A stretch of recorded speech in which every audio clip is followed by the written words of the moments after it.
Spinoza demuestra que la cruz fue una herramienta de control emocional. ¿Qué pasaría si te dijera que uno de los símbolos más venerados de la humanidad, la cruz cristiana, fue diseñada no para salvarte, sino para controlarte? Y si te contara que un filósofo del siglo XVII ya había descifrado este mecanismo de dominación psicológica con una precisión que todavía hoy resulta escalofriante. Hermano, hermana, no importa si me estás viendo desde México a las 3 de la madrugada o desde Argentina durante tu hora de almuerzo. Lo que vas a descubrir en este video va a cambiar para siempre tu perspectiva sobre la religión, el poder y la libertad humana. Déjame en los comentarios desde qué país me estás viendo y a qué hora, porque quiero saber cuántos valientes se atreven a enfrentar esta verdad incómoda. Y oye, si estás viendo esto desde tu celular, dale like ahora mismo.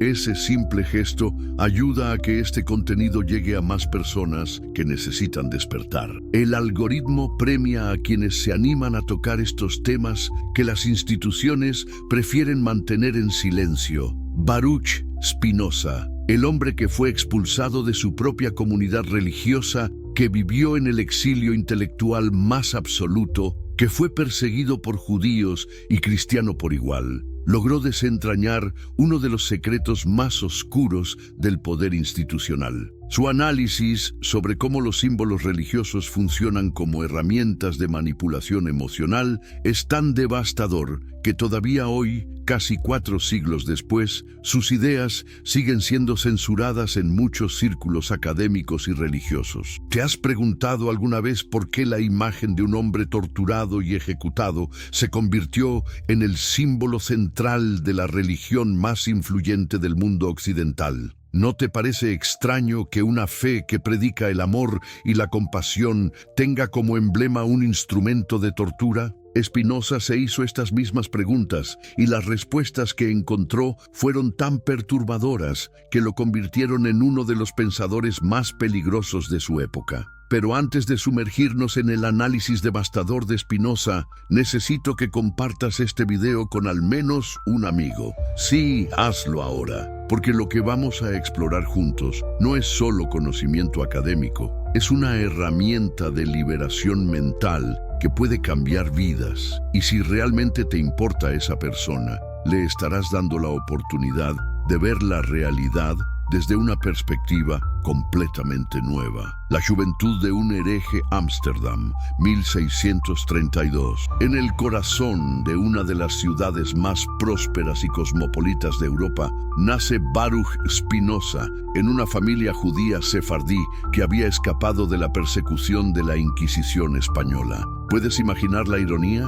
Un niño que descendía de víctimas de la opresión religiosa estaba destinado a convertirse en el crítico más implacable de todas las religiones organizadas. La familia Spinoza no era cualquier familia. Eran comerciantes exitosos, miembros respetados de la comunidad judía portuguesa de Ámsterdam, personas que habían encontrado en los Países Bajos la libertad religiosa que España les había negado. Miguel de Spinoza, el padre de Baruch, era un hombre próspero que importaba frutas tropicales desde las colonias, un negociante que había sabido aprovechar las oportunidades que ofrecía la República Holandesa en plena expansión comercial. Pero ¿qué sucede cuando un niño brillante, educado en una tradición religiosa estricta, comienza a hacer preguntas incómodas? ¿Qué pasa cuando una mente privilegiada se niega a aceptar las respuestas fáciles y comienza a cuestionar los fundamentos mismos de la fe? Desde muy joven, Baruch mostró una inteligencia excepcional. En la escuela Talmud Torah de Ámsterdam, donde se educaban los hijos de las familias judías más prominentes, se destacaba por su capacidad de análisis y su memoria prodigiosa.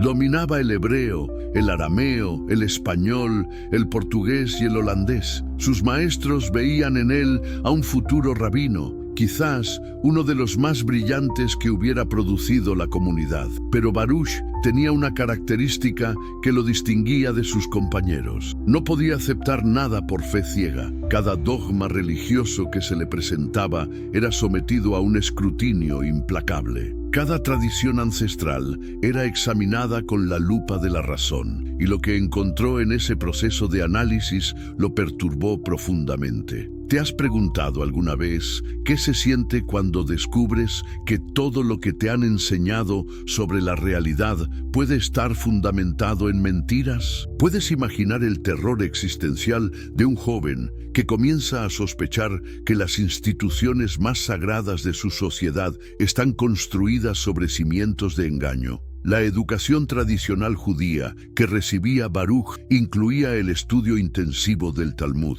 ese vasto océano de comentarios rabínicos sobre la ley divina. Pero también incluía, gracias a la apertura intelectual de la comunidad sefardí, el estudio de filósofos como Maimónides, Averroes y otros pensadores que habían intentado reconciliar la fe con la razón. Fue precisamente este contacto con la filosofía lo que plantó las semillas de la futura revolución intelectual de Spinoza. Durante sus años de formación, Baruch comenzó a frecuentar círculos intelectuales fuera de la comunidad judía. Ámsterdam era una ciudad única en Europa, un lugar donde convivían personas de diferentes religiones y nacionalidades, donde las ideas circulaban con una libertad impensable en otros lugares. Era la época dorada de la República Holandesa, cuando pintores como Rembrandt retrataban la vida burguesa con un realismo sin precedentes, cuando científicos como Christian Huygens revolucionaban la física, cuando filósofos como René Descartes habían encontrado refugio para desarrollar sus ideas más audaces. ¿Puedes imaginar lo que significaba para un joven judío intelectualmente inquieto tener acceso a ese hervidero de ideas? Era como si un prisionero que hubiera vivido toda su vida en una celda oscura fuera súbitamente expuesto a la luz del día. El contraste era tan violento que resultaba casi insoportable. Fue durante esta época cuando Baruch comenzó a estudiar la filosofía de Descartes, ese pensador francés que había revolucionado la manera de entender la realidad al proponer que todo conocimiento auténtico debía basarse en la duda metódica y en la evidencia racional. El método cartesiano era como un ácido que disolvía todas las certezas tradicionales, y Spinoza lo absorbió con una avidez que alarmó a sus maestros. Pero el contacto con Descartes fue solo el comienzo.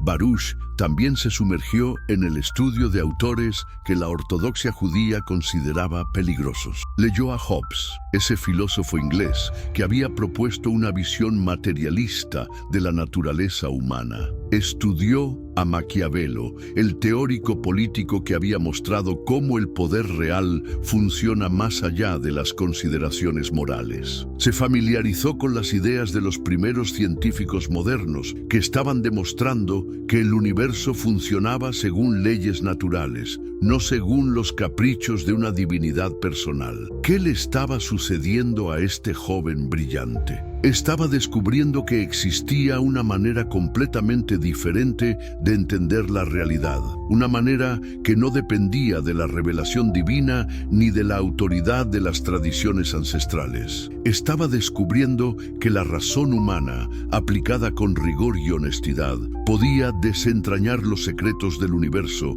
sin necesidad de intermediarios sagrados. Pero este descubrimiento tenía un precio terrible. Cada nueva idea que asimilaba lo alejaba más de la comunidad que lo había formado. Cada pregunta que formulaba en las clases de Talmud generaba más inquietud entre sus maestros. Cada conversación que mantenía con intelectuales cristianos o librepensadores lo marcaba como un elemento potencialmente subversivo. La tensión fue aumentando gradualmente. Los dirigentes de la comunidad judía comenzaron a recibir informes sobre las actividades intelectuales de Baruch. Se decía que cuestionaba la autoría mosaica del Pentateuco, que dudaba de la naturaleza divina de la Torá, que hablaba de la religión como si fuera un fenómeno puramente humano. Eran acusaciones graves, acusaciones que en otra época y otro lugar podrían haber significado la muerte. Pero ¿qué alternativa tenía Baruch? Podía simplemente fingir que no había visto lo que había visto, que no había entendido lo que había entendido. Podía vivir una vida de hipocresía intelectual, manteniendo en público una fe que en privado había dejado de tener sentido para él. La crisis llegó a su punto culminante cuando Baruch tenía poco más de 20 años. Sus ideas habían trascendido los círculos académicos y comenzaban a influir en otros jóvenes judíos de la comunidad. Los rabinos estaban genuinamente alarmados. No se trataba solo de un joven rebelde que pasaría por una fase de cuestionamiento adolescente. Se trataba de una mente excepcional que estaba desarrollando un sistema de pensamiento alternativo que podría socavar los fundamentos mismos de la fe judía. Los intentos de reconducir a Baruch por el camino de la ortodoxia fueron múltiples.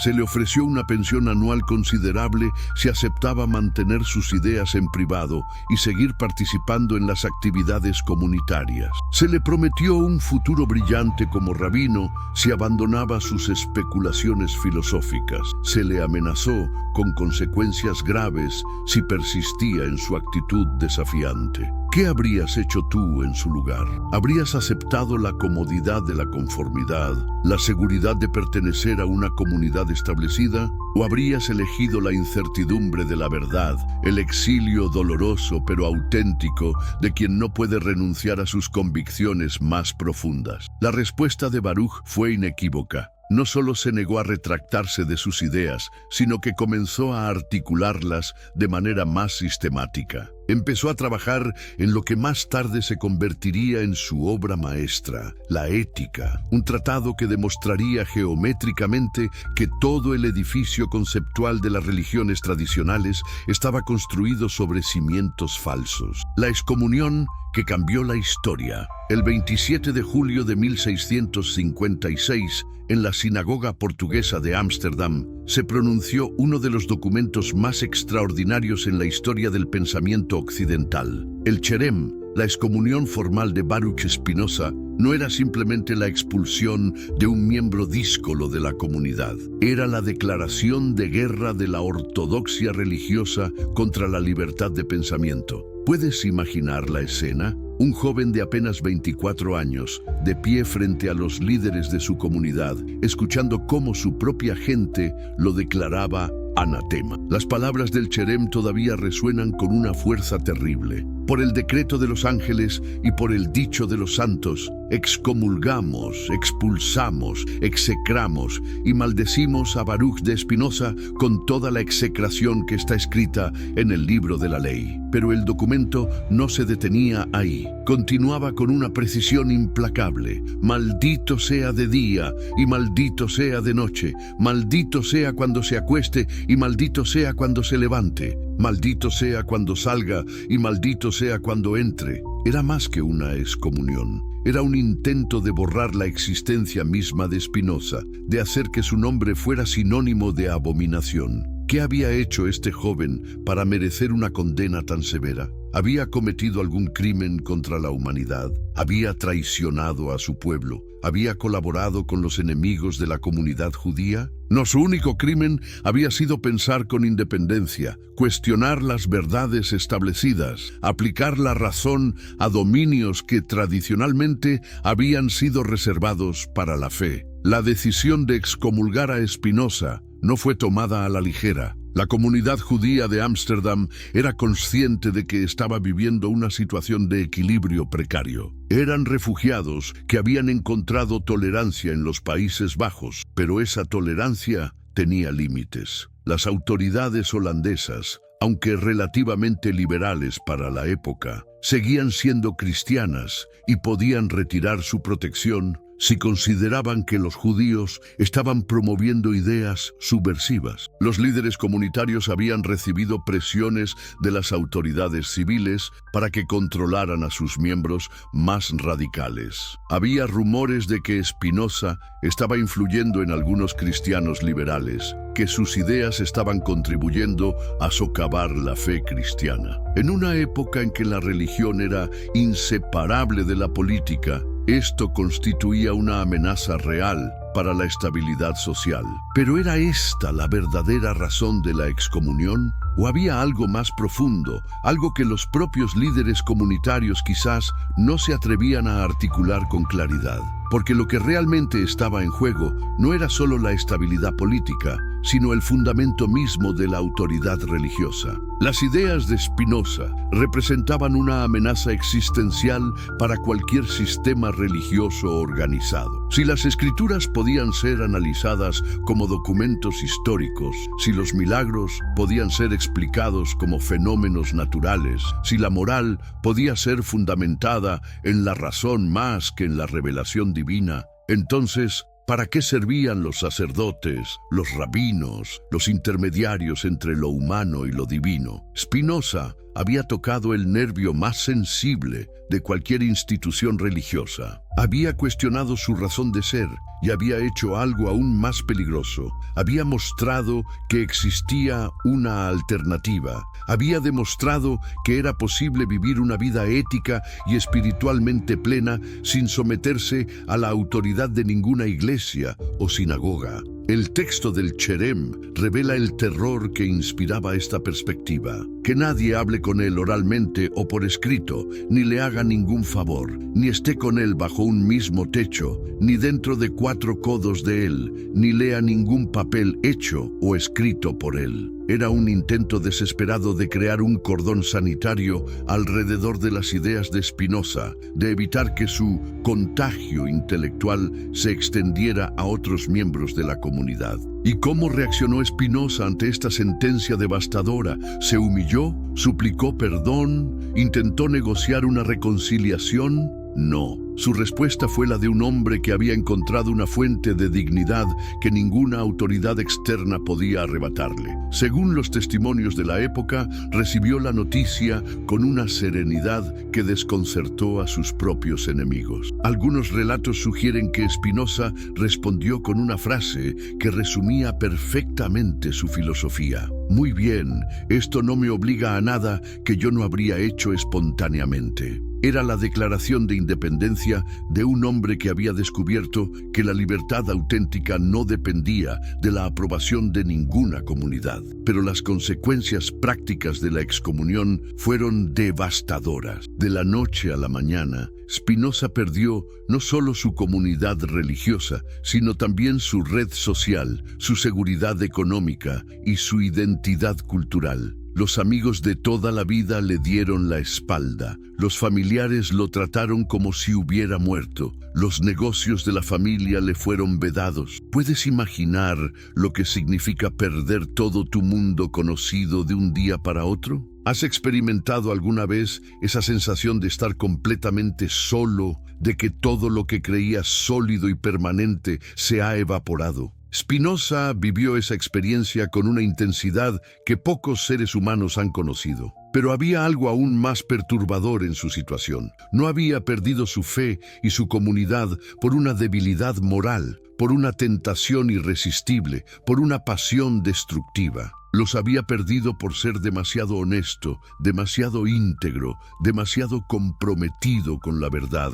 Era el castigo reservado para quienes se atreven a ver demasiado claro en un mundo que prefiere las sombras de la ilusión. Los meses que siguieron a la excomunión fueron los más difíciles de la vida de Spinoza. Tuvo que reconstruir su existencia desde cero, encontrar nuevas fuentes de ingreso, establecer nuevas relaciones sociales, crear una nueva identidad. Adoptó la versión latina de su nombre, Benedictus, como un gesto simbólico de renacer. Ya no era Baruch, el miembro de la comunidad judía, era Benedictus, el filósofo independiente. Pero ¿era posible realmente empezar de nuevo? ¿Era posible construir una vida plena al margen de todas las instituciones tradicionales? La respuesta de Spinoza a estas preguntas sería su contribución más original a la historia del pensamiento humano. Durante los años que siguieron a la excomunión, Spinoza se dedicó a pulir lentes para instrumentos ópticos, un oficio que le proporcionaba los ingresos modestos que necesitaba para sobrevivir. Pero esta actividad manual no era solo una necesidad económica, era también una metáfora perfecta de su proyecto intelectual. Así como pulía vidrios para que pudieran mostrar la realidad con mayor claridad, pulía conceptos para que pudieran revelar la verdad con mayor precisión. Sus primeros escritos, después de la excomunión, mostraban ya la dirección que tomaría su pensamiento. En el Tratado Breve sobre Dios, el hombre y su felicidad, comenzó a esbozar una visión radicalmente nueva de la realidad. Dios no era un ser personal que intervenía en los asuntos humanos, sino la totalidad de la naturaleza operando según leyes necesarias. Los seres humanos no eran criaturas caídas que necesitaban redención, sino partes de esa naturaleza que podían alcanzar la felicidad mediante la comprensión racional. ¿Puedes ver hacia dónde se dirigía este razonamiento? Spinoza estaba construyendo una filosofía que hacía obsoleta no solo la religión judía, que lo había rechazado, sino cualquier forma de religión institucionalizada. Estaba mostrando que era posible una espiritualidad sin dogmas, una ética sin mandamientos externos, una comunidad sin jerarquías sagradas. Pero el desarrollo completo de estas ideas requeriría décadas de trabajo solitario. Spinoza se estableció en Regensburg, una pequeña ciudad cerca de Leiden, donde podía trabajar en paz, lejos de las presiones de la vida urbana. Allí comenzó a escribir la obra que lo consagraría como uno de los pensadores más importantes de la historia occidental, la ética demostrada según el orden geométrico. El título mismo era revelador. Spinoza no se proponía predicar una moral basada en la autoridad divina o en la tradición ancestral. Se proponía demostrar, con la misma precisión que Euclides había demostrado los teoremas geométricos, cuáles eran las condiciones de una vida auténticamente humana. ¿Y cuáles eran esas condiciones? Aquí es donde la filosofía de Spinoza se volvía realmente revolucionaria. Una vida auténticamente humana no dependía de la obediencia a mandamientos externos, sino de la comprensión de la propia naturaleza. No se basaba en la esperanza de recompensas futuras, sino en la realización presente de las propias potencialidades. No requería la mediación de autoridades sagradas, sino el cultivo de la razón individual. Era una filosofía que convertía a cada ser humano en su propio sacerdote, en su propio guía espiritual, en su propio juez moral. Era una filosofía que hacía de la libertad no un regalo otorgado por una divinidad benevolente, sino una conquista lograda mediante el esfuerzo intelectual. ¿Puedes imaginar lo que significaba esta perspectiva para las instituciones religiosas de la época? Era más que una crítica, era una alternativa completa. Spinoza no se limitaba a señalar los errores de las religiones tradicionales, ofrecía un camino diferente para alcanzar la plenitud espiritual. La filosofía de la liberación emocional.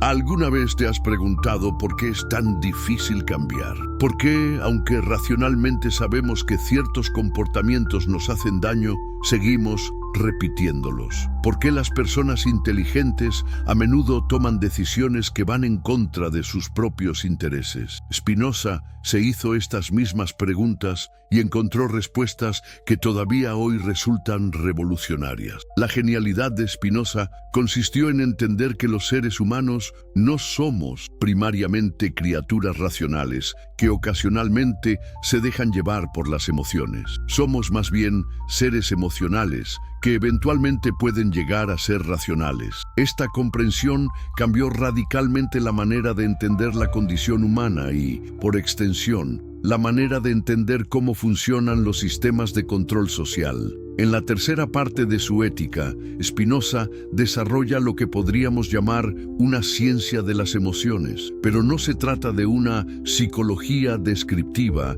que simplemente catalogue los diferentes estados afectivos. Se trata de una investigación rigurosa sobre las fuerzas que mueven la conducta humana, una investigación que tiene implicaciones profundas para entender cómo las instituciones pueden manipular a las personas. ¿Cuáles son, según Spinoza, las emociones básicas que mueven la conducta humana? Sorprendentemente, identifica solo 3: la alegría, la tristeza y el deseo. Pero no entiende estas emociones como estados subjetivos que experimentamos en nuestro interior. Las entiende como fuerzas reales que aumentan o disminuyen nuestra capacidad de actuar, nuestra potencia vital. La alegría es la emoción que experimentamos cuando nuestra capacidad de actuar se incrementa. La tristeza es lo que sentimos cuando esa capacidad disminuye. El deseo es la fuerza que nos impulsa a buscar lo que aumenta nuestra potencia y a evitar lo que la disminuye. Esta es la mecánica básica de la vida emocional, según Spinoza. ¿Puedes ver las implicaciones de esta teoría? Si las emociones son fuerzas que afectan nuestra capacidad de actuar, entonces quien controle nuestras emociones controlará nuestra conducta. Y si alguien puede generar sistemáticamente tristeza en una población, puede disminuir su capacidad de actuar, hacerla más dócil, más manipulable. ¿Y cómo se genera la tristeza? Spinoza identifica varios mecanismos. Uno de los más importantes es la creación de ideas inadecuadas sobre la realidad. Cuando no comprendemos verdaderamente las causas de los fenómenos que nos afectan, cuando operamos con conceptos confusos o falsos, cuando proyectamos nuestros temores sobre el mundo exterior, generamos tristeza.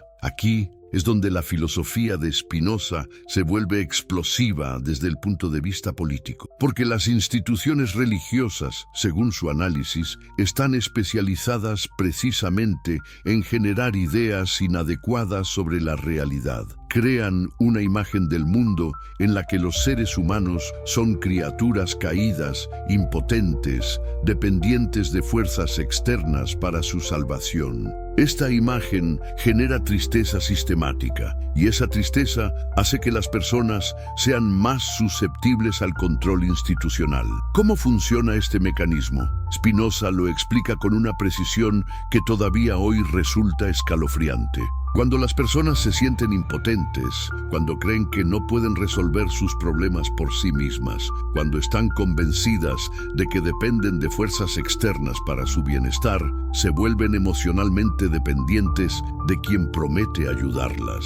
Esta dependencia emocional es la base de lo que Spinoza llama servidumbre voluntaria. Las personas no son forzadas a obedecer, eligen obedecer porque han sido convencidas de que no tienen alternativa. Han sido llevadas a creer que su bienestar depende de mantener contentas a las autoridades que supuestamente las protegen. Pero ¿cómo se crea esta convicción? Aquí es donde entra en juego la función específica de los símbolos religiosos. La cruz cristiana, según el análisis de Spinoza, es un símbolo particularmente eficaz para generar la tristeza que hace posible el control social. ¿Qué representa la cruz? En el nivel más obvio, representa el sufrimiento de Cristo, pero en un nivel más profundo, representa la idea de que el sufrimiento es necesario para la salvación. Sugiere que los seres humanos no pueden alcanzar la plenitud por sí mismos, que necesitan la mediación de un sacrificio externo. ¿Puedes ver la sutileza diabólica de esta simbología? La cruz no solo representa el sufrimiento, lo glorifica. No solo muestra que la vida es dolorosa, sugiere que el dolor es sagrado, que es necesario para la redención. Esto crea una actitud de resignación ante el sufrimiento, una incapacidad para luchar contra las condiciones que lo generan. Pero la cruz no solo genera tristeza, también genera esperanza, pero una esperanza de tipo específico. No es la esperanza de que las cosas puedan mejorar mediante el esfuerzo humano. Es la esperanza de que el sufrimiento será recompensado en otra vida, de que la injusticia presente será corregida por una justicia divina futura. ¿Qué efecto tiene este tipo de esperanza sobre la conducta presente? Spinoza lo ve con claridad, genera pasividad. Si la verdadera recompensa está en el más allá, Si la justicia auténtica será administrada por Dios, entonces no hay urgencia por cambiar las condiciones presentes. El sufrimiento se vuelve tolerable porque se interpreta como temporario y necesario. Esta combinación de tristeza y esperanza mal dirigida es lo que Spinoza considera la base psicológica de la dominación religiosa. Las personas se sienten impotentes en el presente, pero esperanzadas respecto al futuro. Esta mezcla emocional las hace extraordinariamente manipulables. ¿Cómo romper este ciclo? Spinoza propone una alternativa radical: el conocimiento como liberación emocional. Cuando comprendemos verdaderamente las causas de nuestros estados emocionales, cuando entendemos cómo funcionan los mecanismos de manipulación, cuando desarrollamos ideas adecuadas sobre la realidad, recuperamos nuestra capacidad de actuar. El conocimiento genera alegría porque aumenta nuestra potencia. Cuando entendemos por qué nos sentimos tristes o temerosos, cuando identificamos las fuerzas que están operando sobre nosotros, cuando desarrollamos estrategias para lidiar con esas fuerzas, experimentamos un incremento real de nuestra capacidad de actuar. Y esa experiencia es intrínsecamente liberadora. Pero ¿qué tipo de conocimiento es liberador? No cualquier información.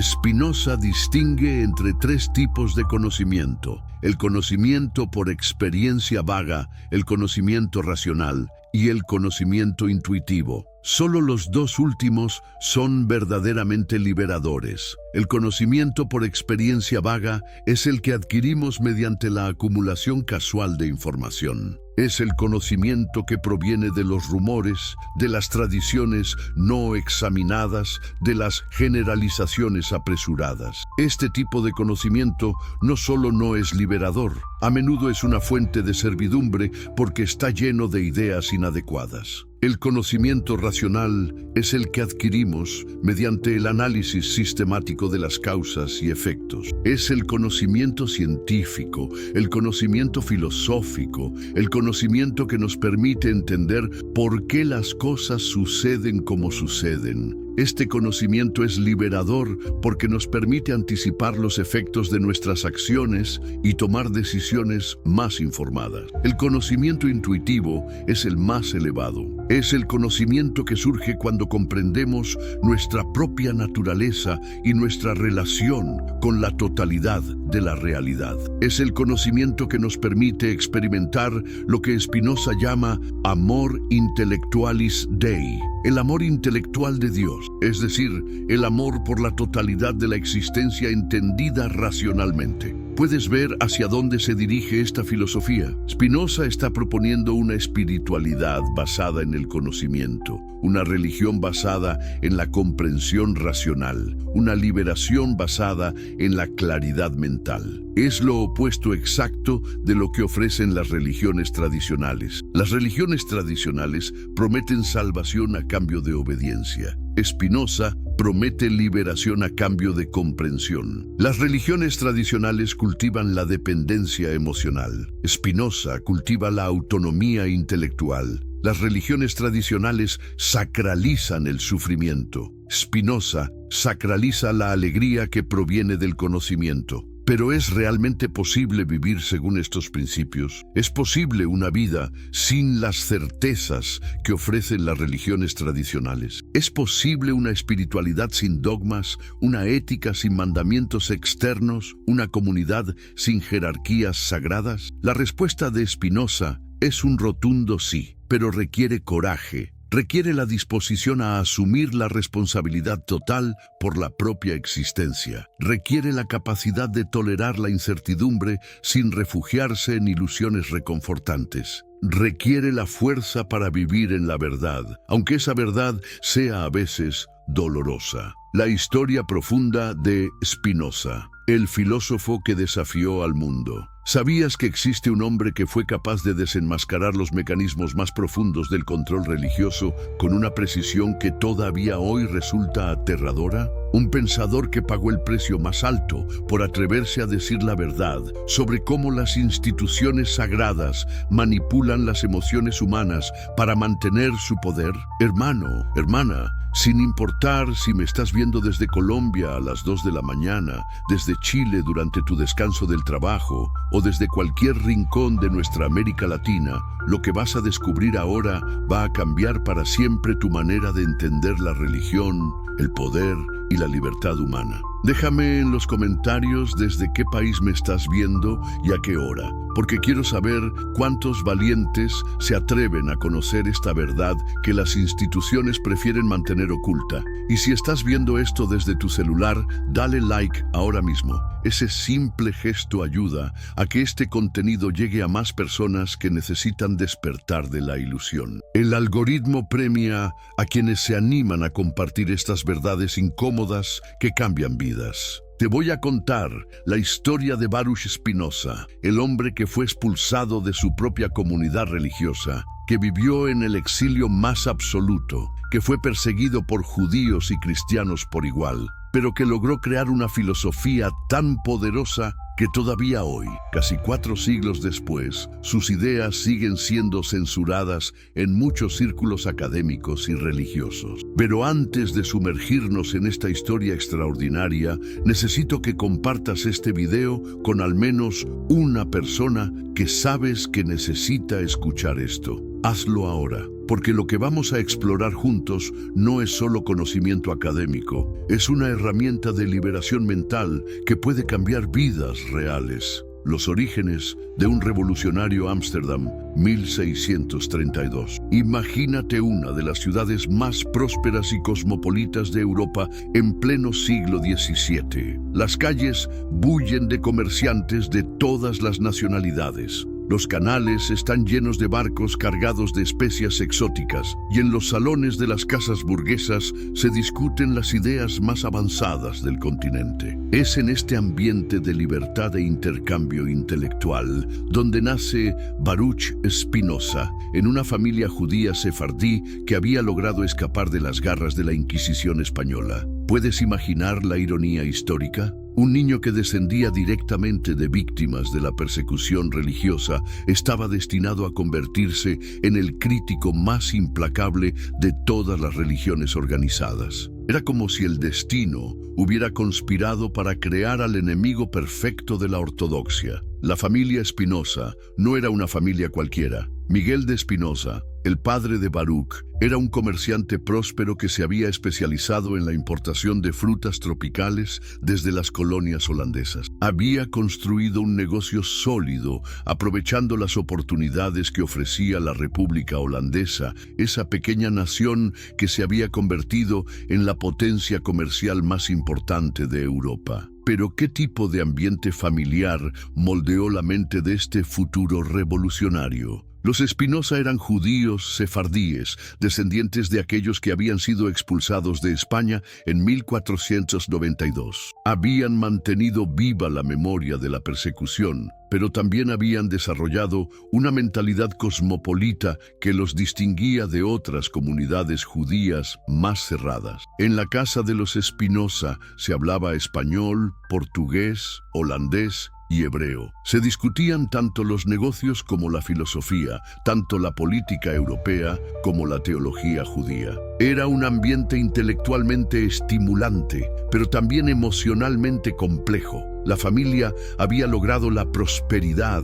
pero nunca había olvidado completamente que eran refugiados, que su seguridad dependía de la tolerancia de las autoridades cristianas. ¿Cómo era el pequeño Baruch en esos primeros años? Los testimonios de la época lo describen como un niño extraordinariamente inteligente, pero también inquieto, siempre haciendo preguntas que incomodaban a los adultos. Tenía esa curiosidad voraz que caracteriza a las mentes excepcionales, pero también una cierta intensidad emocional que lo hacía diferente de otros niños de su edad. Desde muy temprano mostró una capacidad excepcional para los idiomas y las matemáticas. Dominaba el hebreo clásico como si fuera su lengua materna, pero también absorbía con facilidad el latín, el francés y el italiano. Sus maestros en la escuela Talmud Torah se dieron cuenta rápidamente de que tenían entre sus manos a un estudiante fuera de lo común.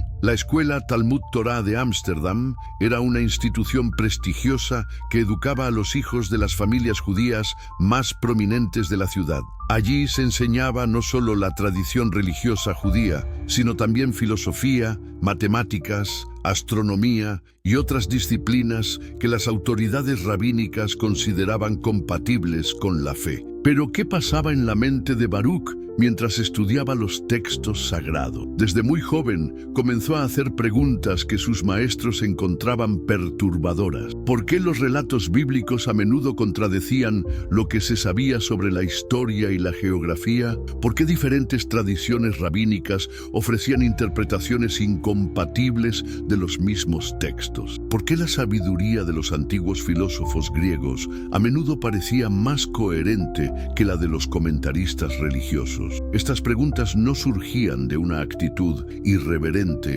o rebelde. Surgían de una mente que simplemente no podía aceptar contradicciones sin intentar resolverlas. Baruch tenía esa característica que define a los verdaderos filósofos: la incapacidad de vivir cómodamente con la incoherencia intelectual. Sus maestros inicialmente vieron en él a un futuro rabino brillante. Tenía la inteligencia, la cultura y la dedicación necesarias para convertirse en uno de los líderes intelectuales de la comunidad, pero también tenían la intuición de que algo en él no encajaba completamente con el molde tradicional. ¿Qué fue lo que realmente despertó la conciencia crítica de Baruch? Fue su encuentro con la filosofía de René Descartes, el pensador francés que había revolucionado la manera de entender el conocimiento humano. Descartes había propuesto que todo conocimiento auténtico debía basarse en la duda metódica, en la evidencia racional, en la capacidad de la mente humana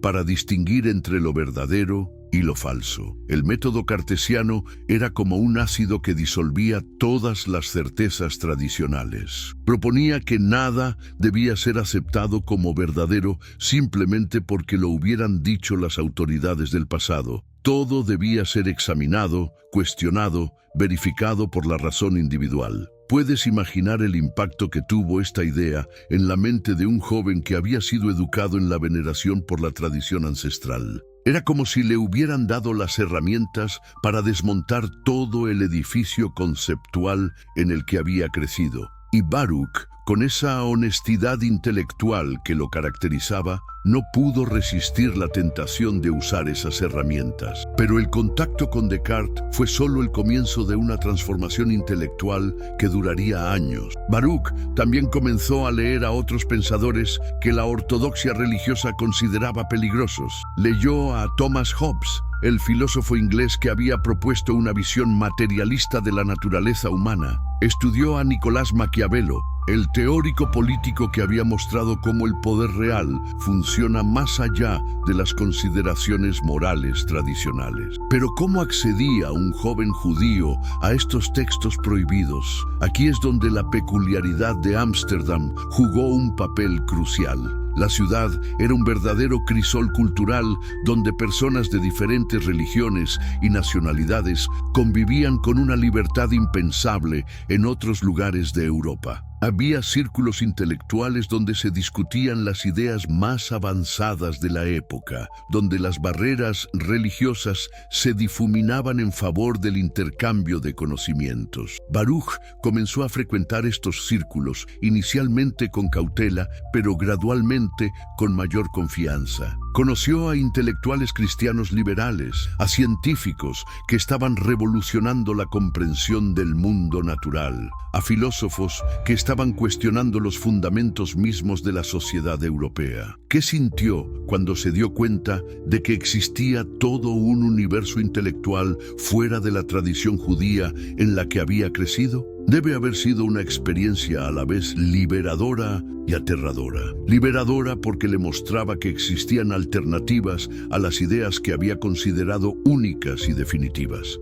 Aterradora porque lo obligaba a cuestionar todo lo que había creído cierto sobre sí mismo y sobre el mundo. Durante sus últimos años en la escuela Talmud Torah, Baruch desarrolló una doble vida intelectual. En público, seguía siendo el estudiante brillante que sus maestros esperaban que fuera. En privado, se sumergía en lecturas que habrían horrorizado a las autoridades rabínicas. Pero era posible mantener esta doble vida indefinidamente. Era posible compartimentar de tal manera la mente que las ideas revolucionarias que absorbía en privado no afectaran su comportamiento público. La respuesta, como pronto se haría evidente, era no. Las primeras señales de alarma comenzaron cuando Baruch tenía alrededor de 20 años. En las clases de Talmud comenzó a hacer preguntas que iban más allá de la curiosidad intelectual legítima. Cuestionaba la autoría mosaica del Pentateuco, sugería que muchos relatos bíblicos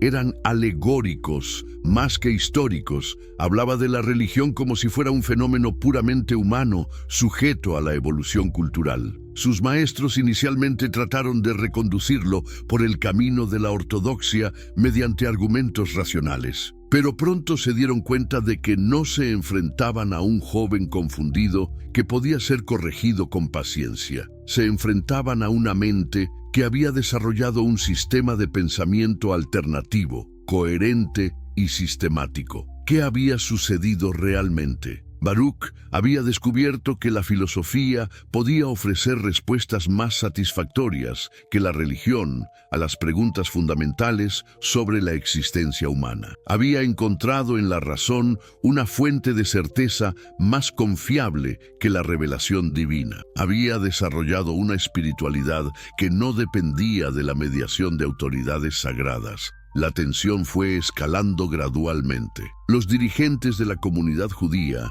comenzaron a recibir informes preocupantes sobre las actividades intelectuales de Baruch. Se decía que estaba influyendo en otros jóvenes de la comunidad, que sus ideas estaban creando fisuras en la unidad religiosa que había sido tan difícil de mantener en el exilio. ¿Qué opciones tenían las autoridades comunitarias? Podían intentar una reconciliación, ofreciendo a Baruch incentivos para que moderara sus posiciones públicas.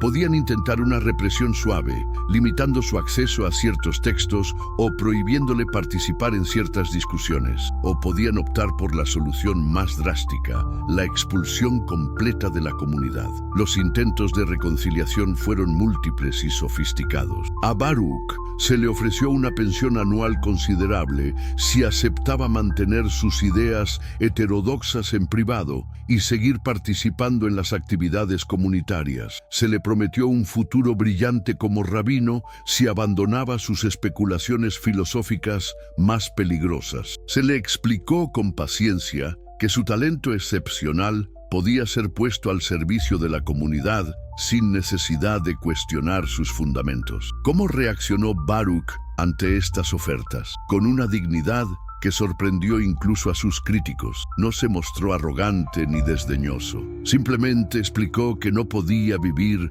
una vida de hipocresía intelectual, que no podía fingir creer en lo que había dejado de tener sentido para él, que no podía aceptar una posición de autoridad basada en convicciones que no compartía. Esta respuesta reveló algo fundamental sobre el carácter de Baruch. No era un rebelde que buscaba la confrontación por el placer de la transgresión. Era un hombre que había encontrado una fuente de integridad personal que consideraba más importante que cualquier ventaja social o económica. Pero entendía realmente las consecuencias de su posición. Era consciente de que estaba eligiendo el exilio, la pobreza, la soledad, la incertidumbre. Los testimonios de la época sugieren que sí era consciente, pero que consideraba que el precio de la conformidad era aún más alto. Prefería la libertad auténtica, aunque fuera dolorosa, a la seguridad falsa, aunque fuera cómoda. Las autoridades comunitarias se encontraron en una situación imposible. No podían permitir que las ideas de Baruch se extendieran sin control, porque ponían en riesgo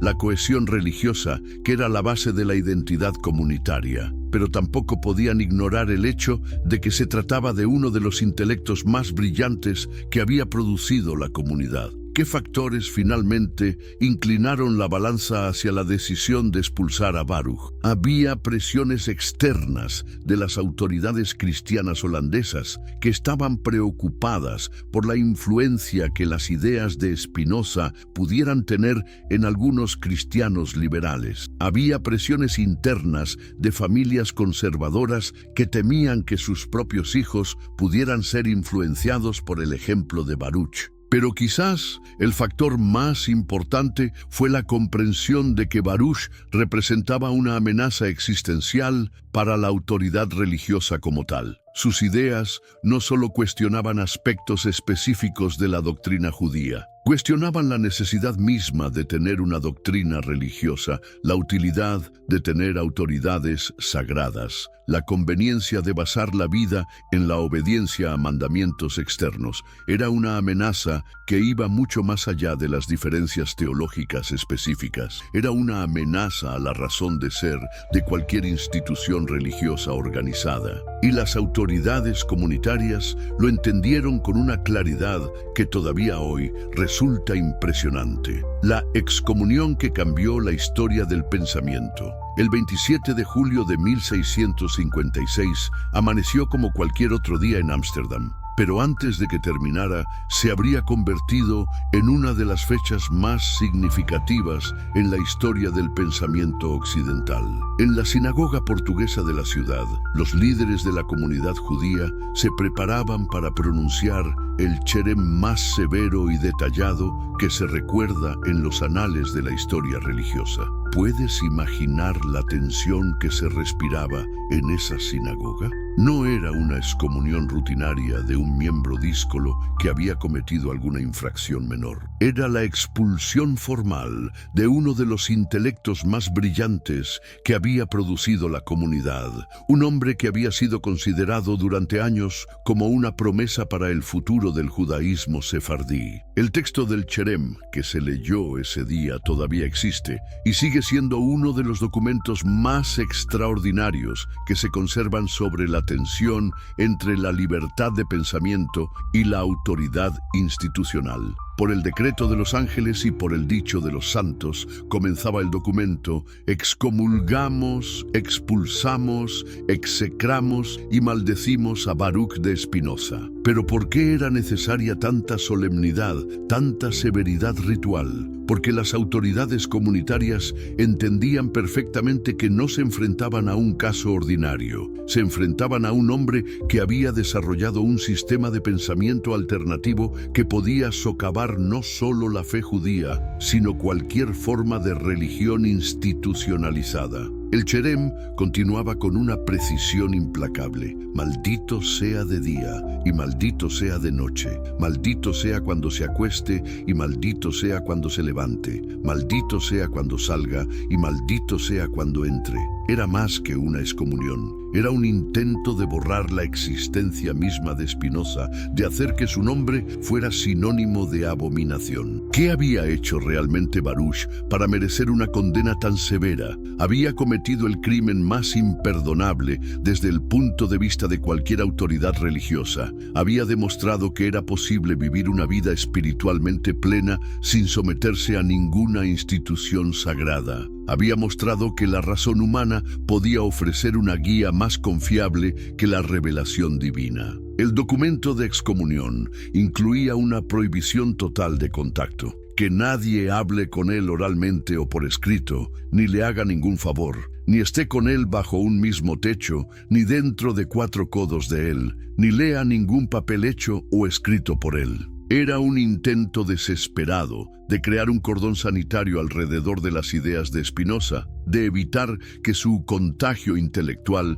se extendiera a otros miembros de la comunidad. ¿Cómo reaccionó Spinoza ante esta sentencia devastadora? Los testimonios de la época coinciden en que recibió la noticia con una serenidad que desconcertó incluso a sus enemigos. No se humilló, no suplicó perdón, no intentó negociar una reconciliación. Su respuesta fue la de un hombre que había encontrado una fuente de dignidad que ninguna autoridad externa podía arrebatarle. Algunos relatos sugieren que Spinoza respondió con una frase que resumía perfectamente su filosofía: muy bien, Esto no me obliga a nada que yo no habría hecho espontáneamente. Era la declaración de independencia de un hombre que había descubierto que la libertad auténtica no dependía de la aprobación de ninguna comunidad. Pero ¿entendía realmente Spinoza las consecuencias prácticas de la excomunión? De la noche a la mañana había perdido no solo su comunidad religiosa, sino también su red social completa, su seguridad económica, su identidad cultural. Los amigos de toda la vida le dieron la espalda, los familiares lo trataron como si hubiera muerto, los negocios de la familia le fueron vedados. Era una experiencia de desarraigo total que pocos seres humanos han vivido con tal intensidad. Pero había algo particularmente perturbador en la situación de Spinoza. No había perdido su mundo por una debilidad moral, por una tentación irresistible, por una pasión destructiva. Lo había perdido por ser demasiado honesto, demasiado íntegro, demasiado comprometido con la verdad. ¿Qué se siente cuando te das cuenta de que el precio de la honestidad intelectual es la soledad completa? ¿Qué se siente cuando descubres que ser auténtico significa renunciar a todo lo que creías sólido y permanente en tu vida? Spinoza vivió esta experiencia con una intensidad que marcó no solo su biografía personal, sino toda su filosofía posterior. Los primeros meses después de la excomunión fueron los más difíciles de su vida. Tuvo que encontrar una nueva manera de ganarse la vida, establecer nuevas relaciones sociales, crear una nueva identidad. Adoptó la versión latina de su nombre, Benedictus, como un gesto simbólico de renacer. Ya no era Baruch, el miembro de la comunidad judía, era Benedictus, el filósofo independiente. Pero ¿cómo sobrevivir económicamente sin el apoyo de la comunidad? Spinoza tomó una decisión que reveló tanto su carácter práctico como su simbolismo filosófico. Se dedicó a pulir lentes para instrumentos ópticos. Era un oficio manual que le proporcionaba los ingresos modestos que necesitaba para mantener su independencia intelectual. El simbolismo de esta elección profesional no era accidental. Así como pulía vidrios para que pudieran mostrar la realidad con mayor claridad, Spinoza se dedicó a pulir conceptos para que pudieran revelar la verdad con mayor precisión. Era una metáfora perfecta de su proyecto intelectual, limpiar las ideas de las impurezas que impedían ver la realidad tal como es. ¿Qué tipo de vida llevaba Spinoza en esos años de transición? Era una vida de simplicidad extrema, pero también de libertad total. Vivía en cuartos modestos, comía frugalmente, se vestía sin ostentación, pero tenía algo que muy pocos seres humanos han tenido: la capacidad de dedicar todo su tiempo y energía a pensar sin restricciones. Sus primeros escritos después de la excomunión mostraban ya la dirección revolucionaria que tomaría su pensamiento. En el Tratado Breve sobre Dios, el hombre y su felicidad, comenzó a esbozar una visión radicalmente nueva de la realidad que eliminaría la necesidad de cualquier religión institucionalizada. ¿Cuáles eran las ideas centrales de este nuevo sistema filosófico? Dios no era un ser personal que intervenía en los asuntos humanos según su voluntad caprichosa. Era la totalidad de la naturaleza, operando según leyes necesarias y comprensibles. Los seres humanos no eran criaturas caídas que necesitaban redención external. Eran partes de esa naturaleza que podían alcanzar la felicidad mediante la comprensión racional de su propia esencia. Era una filosofía que convertía a cada ser humano en su propio sacerdote, en su propio guía espiritual, en su propio juez moral. Era una filosofía que hacía de la libertad no un regalo otorgado por una divinidad benevolente, sino una conquista lograda mediante el esfuerzo intelectual personal. ¿Puedes imaginar lo que significaba esta perspectiva para las instituciones religiosas de la época? No era simplemente una crítica externa que pudiera ser refutada con argumentos teológicos. Era una alternativa completa que hacía innecesaria la mediación de cualquier autoridad sagrada. Spinoza no se contentaba con señalar los errores de las religiones tradicionales. ofrecía un camino diferente para alcanzar la plenitud espiritual, un camino que no dependía de la obediencia a mandamientos externos, sino de la comprensión de la propia naturaleza racional. ¿Cómo reaccionaron las autoridades religiosas ante esta amenaza? Inicialmente, con incredulidad. Les parecía imposible que un solo hombre pudiera desarrollar un sistema de pensamiento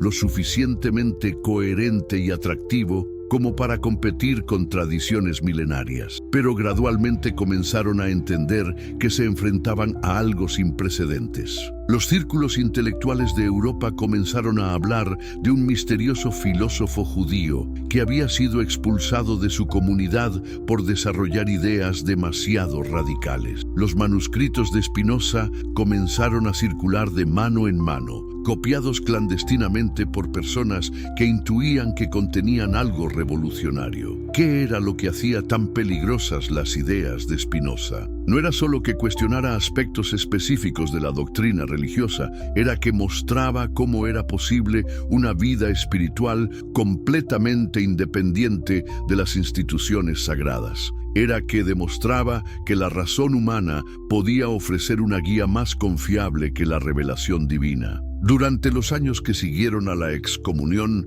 Spinoza se estableció en Regensburg, una pequeña ciudad cerca de Leiden, donde podía trabajar en paz. Allí comenzó a escribir la obra que lo consagraría como uno de los pensadores más importantes de la historia occidental, La ética demostrada según el orden geométrico. ¿Por qué eligió Spinoza demostrar la ética según el orden geométrico? Porque quería mostrar que las verdades morales podían ser establecidas con la misma precisión que los teoremas matemáticos. No se trataba de opiniones subjetivas o de mandamientos arbitrarios. Se trataba de verdades objetivas que podían ser comprendidas por cualquier mente racional. El proyecto era audaz hasta el punto de parecer imposible. Spinoza se proponía demostrar con definiciones, axiomas, proposiciones y demostraciones cuáles eran las condiciones de una vida auténticamente humana. Se proponía mostrar que la libertad, la felicidad y la sabiduría no dependían de la gracia divina, sino de la comprensión racional. ¿Cómo era posible que un hombre que había perdido todo su mundo social tuviera la energía y la confianza necesarias para emprender un proyecto tan ambicioso? La respuesta revela algo fundamental sobre el carácter de Spinoza. Había encontrado en la filosofía no solo una profesión intelectual, sino una fuente de plenitud existencial. La filosofía no era para él un ejercicio académico abstracto. Era la manera de vivir más auténticamente humana. Era la forma de alcanzar esa alegría profunda que surge cuando comprendemos nuestra propia naturaleza y nuestra relación con la totalidad de la realidad. La forja de un sistema filosófico revolucionario.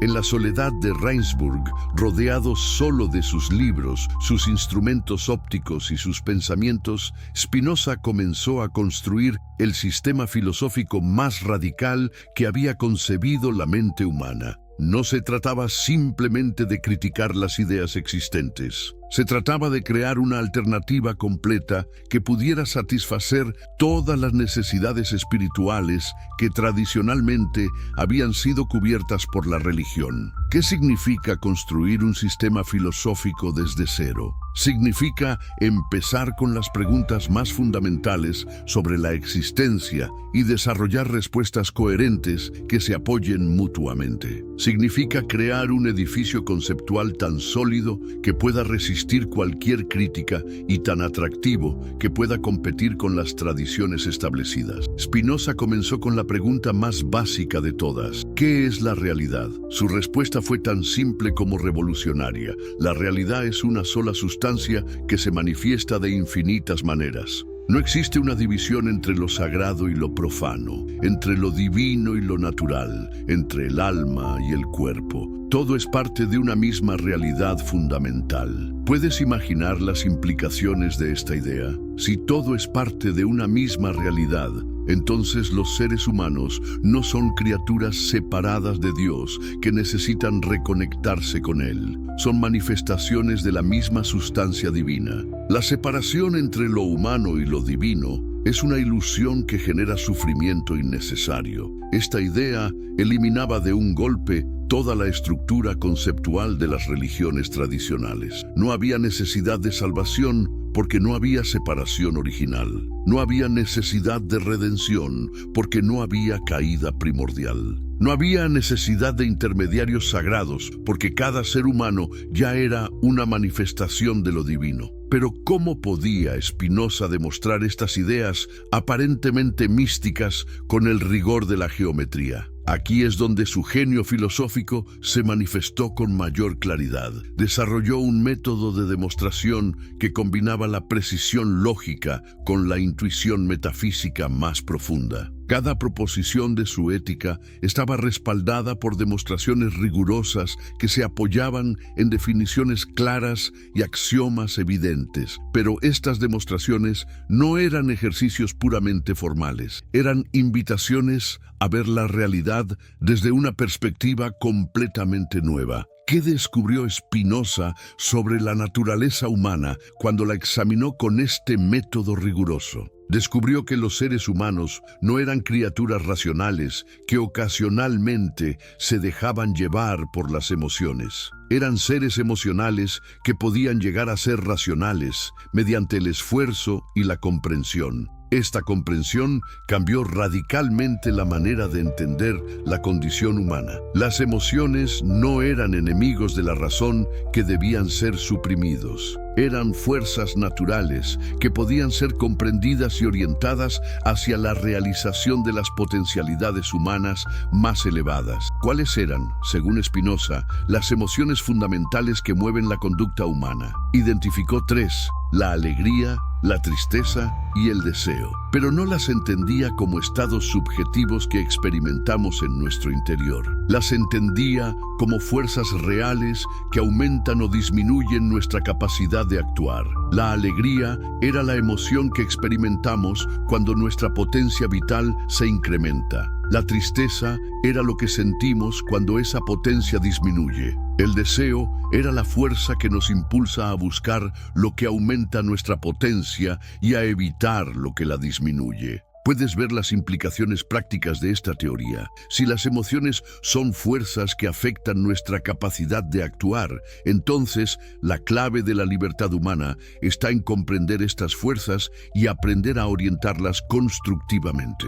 No se trata de suprimir las emociones, sino de educarlas mediante el conocimiento. Pero ¿cómo se generan las emociones destructivas que nos esclavizan? Spinoza identificó la causa principal: las ideas inadecuadas sobre la realidad. Cuando no comprendemos verdaderamente las causas de los fenómenos que nos afectan, cuando operamos con conceptos confusos o falsos, cuando proyectamos nuestros temores sobre el mundo exterior, generamos emociones que disminuyen nuestra capacidad de actuar. Aquí es donde la filosofía de Spinoza se volvía explosiva desde el punto de vista político, porque las instituciones religiosas, según su análisis, estaban especializadas precisamente en generar ideas inadecuadas sobre la realidad. Creaban una imagen del mundo que maximizaba la dependencia emocional de las personas respecto a las autoridades sagradas.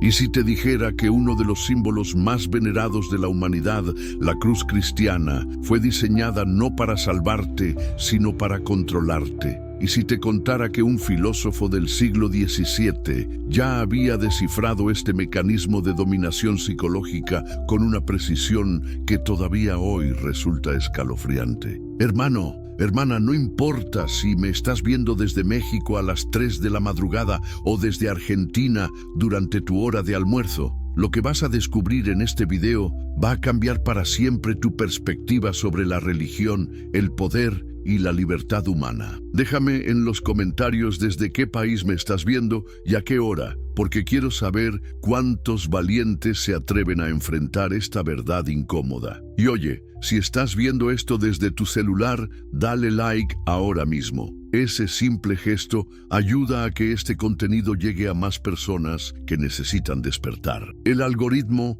premia a quienes se animan a tocar estos temas que las instituciones prefieren mantener en silencio. Baruch Spinoza, el hombre que fue expulsado de su propia comunidad religiosa, que vivió en el exilio intelectual más absoluto, que fue perseguido por judíos y cristianos por igual, logró desentrañar uno de los secretos más oscuros del poder institucional. Su análisis sobre cómo los símbolos religiosos funcionan como herramientas de manipulación emocional es tan devastador que todavía hoy, casi 4 siglos después, sus ideas siguen siendo censuradas en muchos círculos académicos y religiosos. ¿Te has preguntado alguna vez por qué la imagen de un hombre torturado y ejecutado se convirtió en el símbolo central de la religión más influyente del mundo occidental? ¿No te parece extraño que una fe que predica el amor y la compasión tenga como emblema un instrumento de tortura?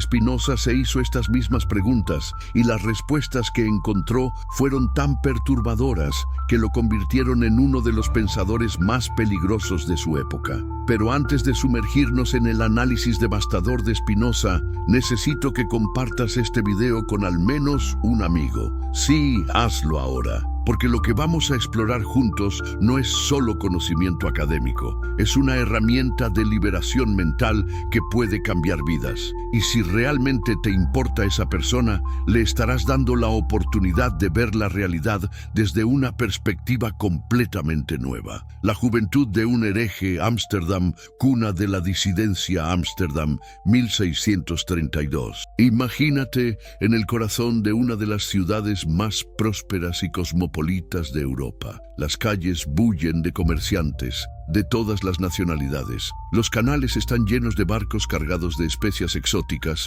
y en los salones de las casas burguesas se discuten las ideas más avanzadas del continente. Es en este ambiente de libertad e intercambio intelectual donde nace Baruch Spinoza, en una familia judía sefardí que había logrado escapar de las garras de la Inquisición española. ¿Puedes imaginar la ironía histórica? Un niño que descendía directamente de víctimas de la persecución religiosa estaba destinado a convertirse en el crítico más implacable de todas las religiones organizadas. Era como si el destino hubiera conspirado para crear al enemigo perfecto de la ortodoxia. ¿Acaso no es asombroso cómo la historia teje paradojas tan profundas? La familia Spinoza no era una familia cualquiera. Miguel de Spinoza, el padre de Baruch, era un comerciante próspero que se había especializado en la importación de frutas tropicales desde las colonias holandesas. Había construido un negocio sólido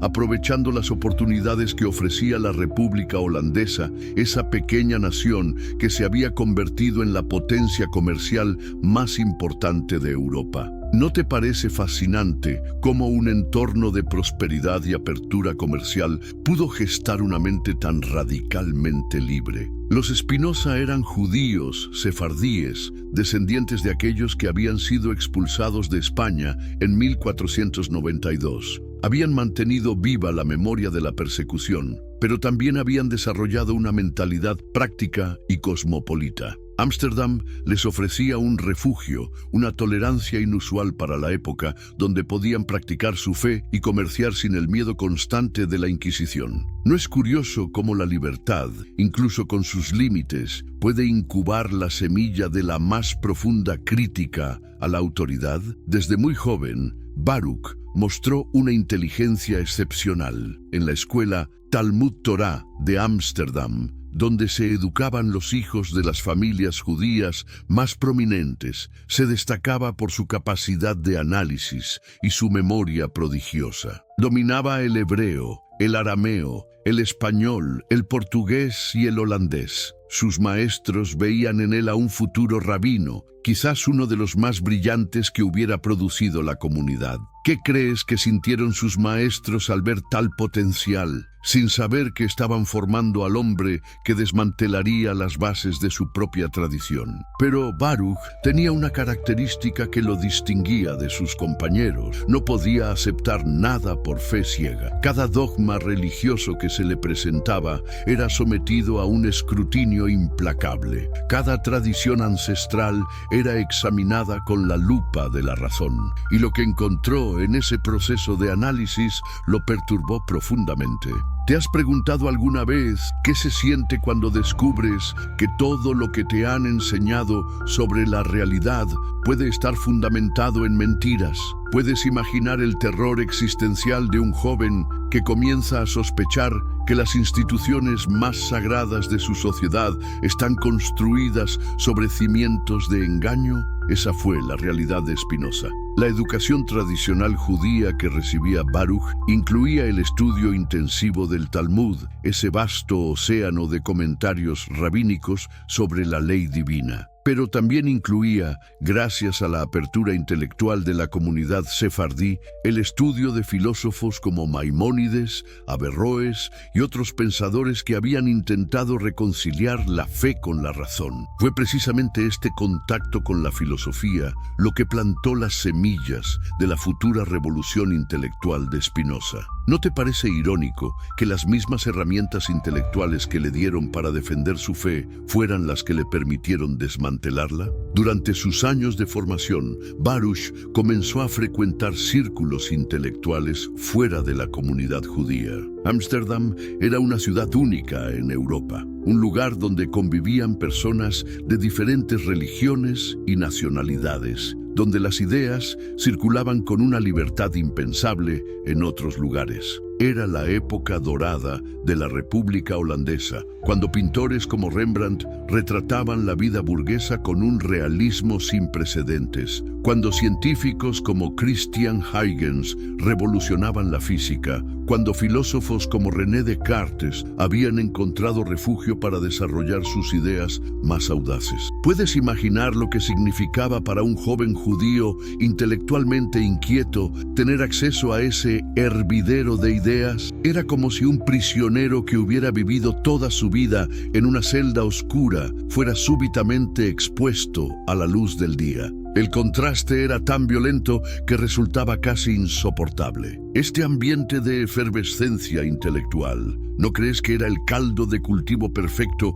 para una mente que anhelaba la verdad sin ataduras? Fue durante esta época cuando Baruch comenzó a estudiar la filosofía de Descartes, ese pensador francés que había revolucionado la manera de entender la realidad al proponer que todo conocimiento auténtico debía basarse en la duda metódica y en la evidencia racional. El método cartesiano era como un ácido que disolvía todas las certezas tradicionales, y Spinoza lo absorbió con una avidez que alarmó a sus maestros. No es sorprendente cómo un método diseñado para construir certezas puede, en manos de una mente brillante, convertirse en una herramienta para desmantelar dogmas, pero el contacto con Descartes fue solo el comienzo. Baruch también se sumergió en el estudio de autores que la ortodoxia judía consideraba peligrosos. Leyó a Hobbes, ese filósofo inglés que había propuesto una visión materialista de la naturaleza humana. Estudió a Maquiavelo,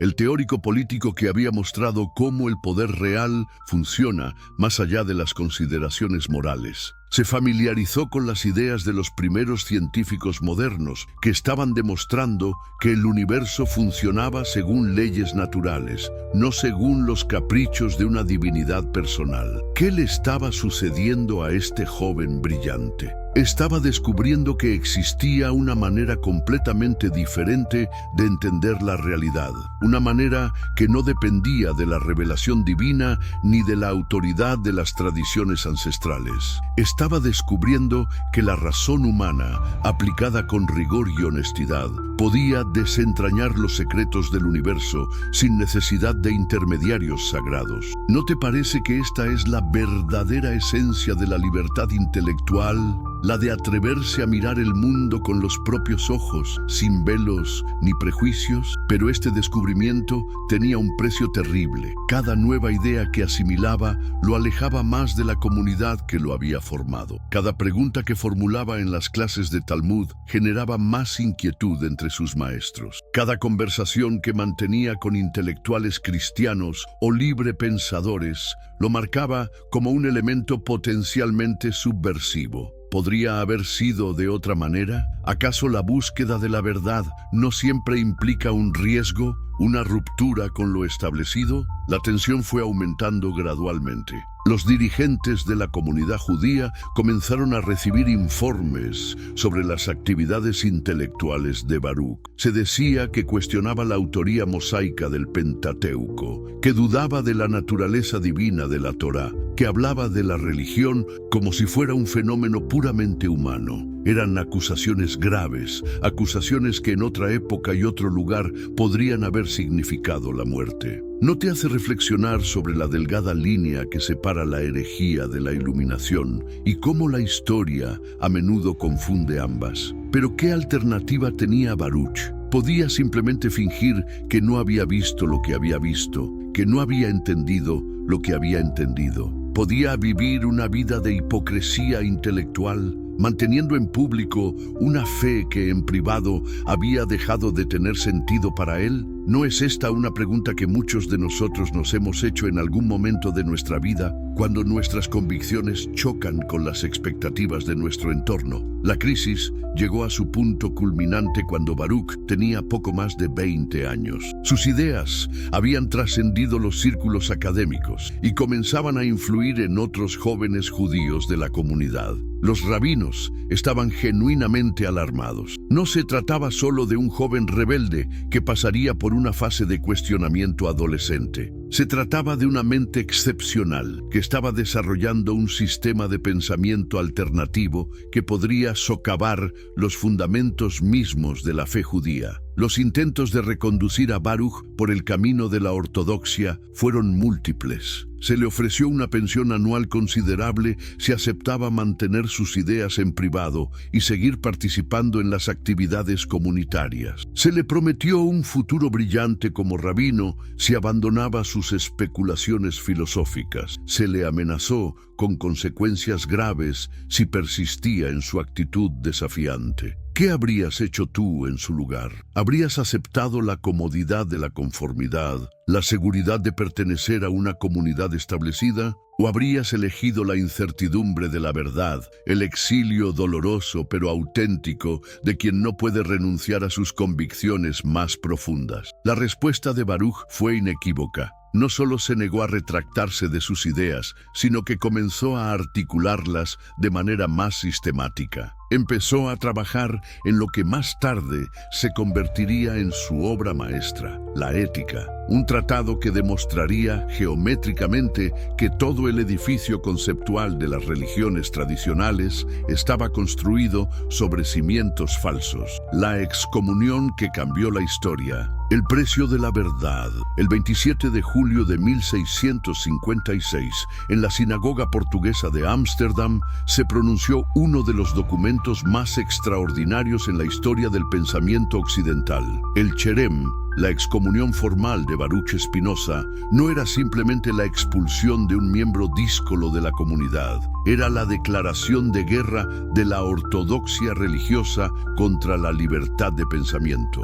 ¿Puedes imaginar la escena? Un joven de apenas 24 años, de pie frente a los líderes de su comunidad, escuchando cómo su propia gente lo declaraba anatema. Las palabras del Cherem todavía resuenan con una fuerza terrible. Por el decreto de los ángeles y por el dicho de los santos, excomulgamos, expulsamos, execramos y maldecimos a Baruch de Spinoza con toda la execración que está escrita en el libro de la ley. Pero el documento no se detenía ahí. Continuaba con una precisión implacable. Maldito sea de día y maldito sea de noche. Maldito sea cuando se acueste y maldito sea cuando se levante. Maldito sea cuando salga y maldito sea cuando entre. Era más que una excomunión. Era un intento de borrar la existencia misma de Spinoza, de hacer que su nombre fuera sinónimo de abominación. ¿No te parece que esta es la respuesta típica de un poder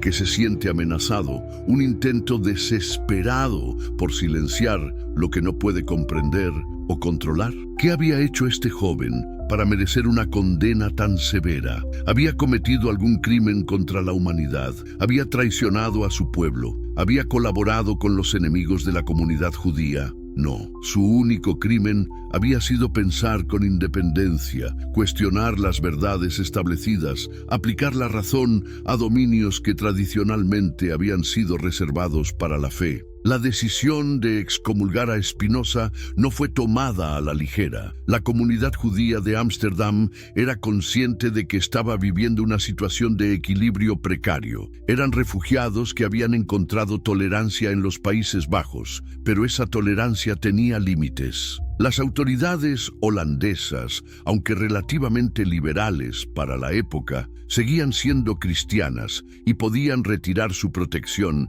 si consideraban que los judíos estaban promoviendo ideas subversivas. Los líderes comunitarios habían recibido presiones de las autoridades civiles para que controlaran a sus miembros más radicales. Había rumores de que Spinoza estaba influyendo en algunos cristianos liberales, que sus ideas estaban contribuyendo a socavar la fe cristiana. En una época en que la religión era inseparable de la política, esto constituía una amenaza real para la estabilidad social. ¿Acaso no es así como operan siempre los poderes, aliándose para aplastar cualquier brote de disidencia que amenace su hegemonía? ¿Pero era esta la verdadera razón de la excomunión? ¿O había algo más profundo, algo que los propios líderes comunitarios quizás no se atrevían a articular con claridad? Porque lo que realmente estaba en juego no era solo la estabilidad política, sino el fundamento mismo de la autoridad religiosa. Las ideas de Spinoza representaban una amenaza existencial para cualquier sistema religioso organizado. Si las escrituras podían ser analizadas como documentos históricos, si los milagros podían ser explicados como fenómenos naturales, si la moral podía ser fundamentada en la razón más que en la revelación divina, entonces, ¿para qué servían los sacerdotes, los rabinos, los intermediarios entre lo humano y lo divino? Spinoza había tocado el nervio más sensible de cualquier institución religiosa. Había cuestionado su razón de ser y había hecho algo aún más peligroso. Había mostrado que existía una alternativa. Había demostrado que era posible vivir una vida ética y espiritualmente plena sin someterse a la autoridad de ninguna iglesia o sinagoga. ¿No es este el verdadero desafío para cualquier sistema de poder, la posibilidad de que la gente descubra que puede vivir sin él? El texto del Cherem revela el terror que inspiraba esta perspectiva, que nadie hable con él oralmente o por escrito, ni le haga ningún favor, ni esté con él bajo un mismo techo, ni dentro de 4 codos de él, ni lea ningún papel hecho o escrito por él. Era un intento desesperado de crear un cordón sanitario alrededor de las ideas de Spinoza, de evitar que su contagio intelectual se extendiera a otros miembros de la comunidad. ¿No te parece que esta es la vieja estrategia de aislar al disidente, de convertirlo en un paria para que sus ideas no contaminen a los demás? ¿Y cómo reaccionó Spinoza ante esta sentencia devastadora? Se humilló, suplicó perdón, intentó negociar una reconciliación. No, su respuesta fue la de un hombre que había encontrado una fuente de dignidad que ninguna autoridad externa podía arrebatarle. Según los testimonios de la época, recibió la noticia con una serenidad que desconcertó a sus propios enemigos. Algunos relatos sugieren que Spinoza respondió con una frase que resumía perfectamente su filosofía. Muy bien, esto no me obliga a nada que yo no habría hecho espontáneamente. Era la declaración de independencia de un hombre que había descubierto que la libertad auténtica no dependía de la aprobación de ninguna comunidad. ¿No te inspira esta fortaleza, esta inquebrantable adhesión a la propia verdad, incluso frente a la adversidad más brutal? Pero las consecuencias prácticas de la excomunión fueron devastadoras. De la noche a la mañana, Spinoza perdió no solo su comunidad religiosa, sino también su red social, su seguridad económica y su identidad cultural. Los amigos de toda la vida le dieron la espalda. Los familiares lo trataron como si hubiera muerto. Los negocios de la familia le fueron vedados. ¿Puedes imaginar lo que significa perder todo tu mundo conocido de un día para otro? ¿Has experimentado alguna vez esa sensación de estar completamente solo, de que todo lo que creías sólido y permanente se ha evaporado? Spinoza vivió esa experiencia con una intensidad que pocos seres humanos han conocido. Pero había algo aún más perturbador en su situación. No había perdido su fe y su comunidad por una debilidad moral, por una tentación irresistible, por una pasión destructiva. Los había perdido por ser demasiado honesto, demasiado íntegro, demasiado comprometido con la verdad. Era el castigo reservado para quienes se atreven a ver demasiado claro en un mundo que prefiere las sombras de la ilusión. Los meses que siguieron a la excomunión fueron los más difíciles de la vida de Spinoza. Tuvo que reconstruir su existencia desde cero, encontrar nuevas fuentes de ingreso, establecer nuevas relaciones sociales, crear una nueva identidad. Adoptó la versión latina de su nombre, Benedictus, como un gesto simbólico de renacer. Ya no era Baruch, el miembro de la comunidad judía. Era Benedictus, el filósofo independiente, pero era posible realmente empezar de nuevo. Era posible construir una vida plena al margen de todas las instituciones tradicionales. La respuesta de Spinoza a estas preguntas sería su contribución más original a la historia del pensamiento humano. Durante los años que siguieron a la excomunión, Spinoza se dedicó a pulir lentes para instrumentos ópticos, un oficio que le proporcionaba los ingresos modestos que necesitaba para sobrevivir. Pero esta actividad manual no era solo una necesidad económica, era también una metáfora perfecta de su proyecto intelectual. Así como pulía vidrios para que pudieran mostrar la realidad con mayor claridad, pulía conceptos para que pudieran revelar la verdad con mayor precisión. ¿No te parece una imagen poderosa? La de un hombre que, a través de un trabajo humilde, seguía perfeccionando su visión para iluminar al mundo. Sus primeros escritos, después de la excomunión, mostraban ya la dirección que tomaría su pensamiento. En el Tratado Breve sobre Dios, el hombre y su felicidad, comenzó a esbozar una visión radicalmente nueva de la realidad. Dios no era un ser personal que intervenía en los asuntos humanos, sino la totalidad de la naturaleza operando según leyes necesarias. Los seres humanos no eran criaturas caídas que necesitaban redención, sino partes de esa naturaleza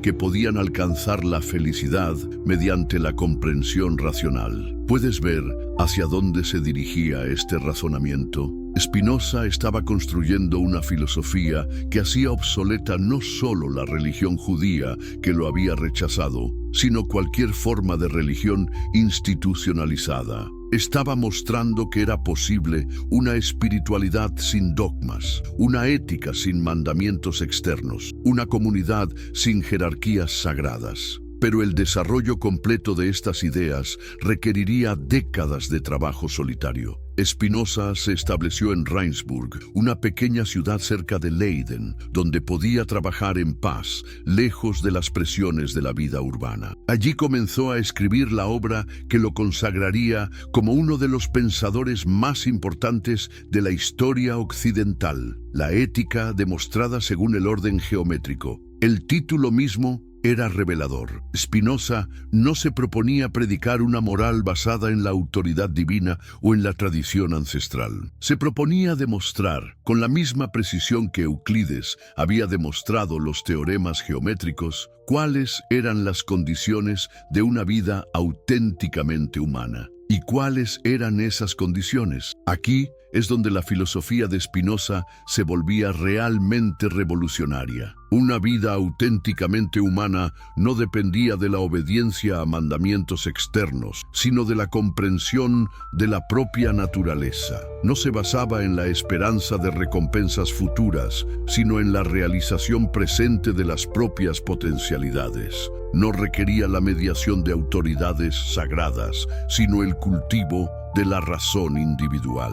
Era una filosofía que convertía a cada ser humano en su propio sacerdote, en su propio guía espiritual, en su propio juez moral. Era una filosofía que hacía de la libertad no un regalo otorgado por una divinidad benevolente, sino una conquista lograda mediante el esfuerzo intelectual. ¿Puedes imaginar lo que significaba esta perspectiva para las instituciones religiosas de la época? Era más que una crítica, era una alternativa completa. Spinoza no se limitaba a señalar los errores de las religiones tradicionales, ofrecía un camino diferente para alcanzar la plenitud espiritual. Y este es el punto clave, ¿no crees? No se trata solo de derribar, sino de construir algo nuevo, algo más auténtico y liberador. La filosofía de la liberación emocional, rompiendo las cadenas invisibles. ¿Alguna vez te has preguntado por qué es tan difícil cambiar? ¿Por qué, aunque racionalmente sabemos que ciertos comportamientos nos hacen daño, seguimos repitiéndolos? ¿Por qué las personas inteligentes a menudo toman decisiones que van en contra de sus propios intereses? Spinoza se hizo estas mismas preguntas y encontró respuestas que todavía hoy resultan revolucionarias. La genialidad de Spinoza consistió en entender que los seres humanos no somos primariamente criaturas racionales,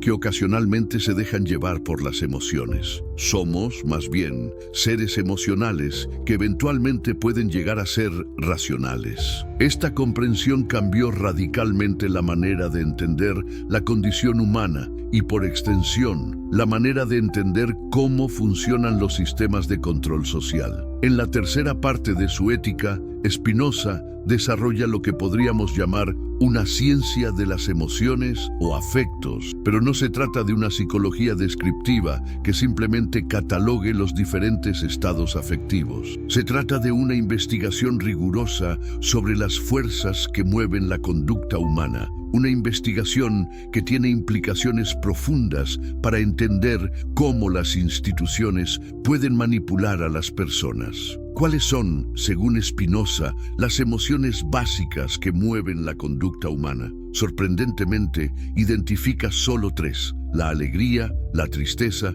y el deseo. Pero no entiende estas emociones como estados subjetivos que experimentamos en nuestro interior. Las entiende como fuerzas reales que aumentan o disminuyen nuestra capacidad de actuar, nuestra potencia vital. La alegría es la emoción que experimentamos cuando nuestra capacidad de actuar se incrementa. Es la expansión de nuestra propia naturaleza, el acercamiento a nuestra verdadera esencia. La tristeza es lo que sentimos cuando esa capacidad disminuye, cuando algo nos limita o nos debilita. El deseo es la fuerza inherente que nos impulsa a buscar lo que aumenta nuestra potencia y a evitar lo que la disminuye. Esta es la mecánica básica de la vida emocional, según Spinoza. ¿Puedes ver las implicaciones de esta teoría? Si las emociones son fuerzas que afectan nuestra capacidad de actuar, entonces quien controle nuestras emociones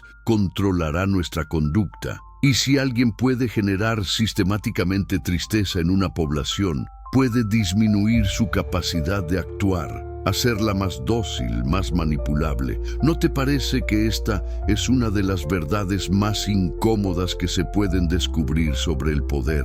¿Y cómo se genera la tristeza?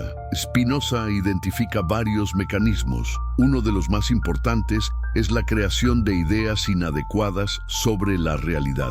Cuando no comprendemos verdaderamente las causas de los fenómenos que nos afectan, cuando operamos con conceptos confusos o falsos, cuando proyectamos nuestros temores sobre el mundo exterior, generamos tristeza. Aquí es donde la filosofía de Spinoza se vuelve explosiva desde el punto de vista político, porque las instituciones religiosas, según su análisis, están especializadas precisamente en generar ideas inadecuadas sobre la realidad. Crean una imagen del mundo en la que los seres humanos son criaturas caídas, impotentes, dependientes de fuerzas externas para su salvación. Esta imagen genera tristeza sistemática, y esa tristeza hace que las personas sean más susceptibles al control institucional. ¿Cómo funciona este mecanismo? Spinoza lo explica con una precisión que todavía hoy resulta escalofriante. Cuando las personas se sienten impotentes, cuando creen que no pueden resolver sus problemas por sí mismas, cuando están convencidas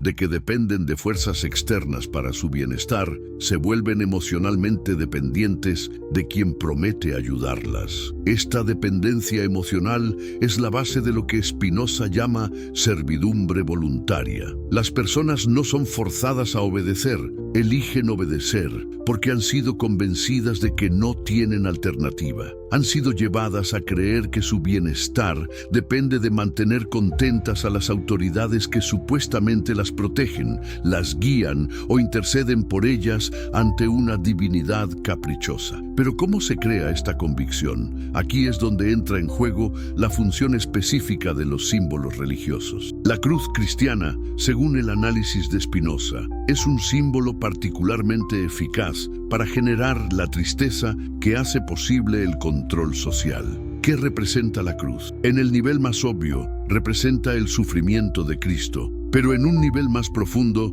representa la idea de que el sufrimiento es necesario para la salvación. Sugiere que los seres humanos no pueden alcanzar la plenitud por sí mismos, que necesitan la mediación de un sacrificio externo, una intercesión divina que solo se obtiene a través de la sumisión y la penitencia. ¿Puedes ver la sutileza diabólica de esta simbología? La cruz no solo representa el sufrimiento, lo glorifica. No solo muestra que la vida es dolorosa, sugiere que el dolor es sagrado, que es necesario para la redención, que es un camino hacia una recompensa futura. Esto crea una actitud de resignación ante el sufrimiento, una incapacidad para luchar activamente contra las condiciones que lo generan en el aquí y ahora. El dolor se convierte en una virtud, una prueba de fe. Pero la cruz no solo genera tristeza, también genera esperanza, pero una esperanza de tipo específico. No es la esperanza de que las cosas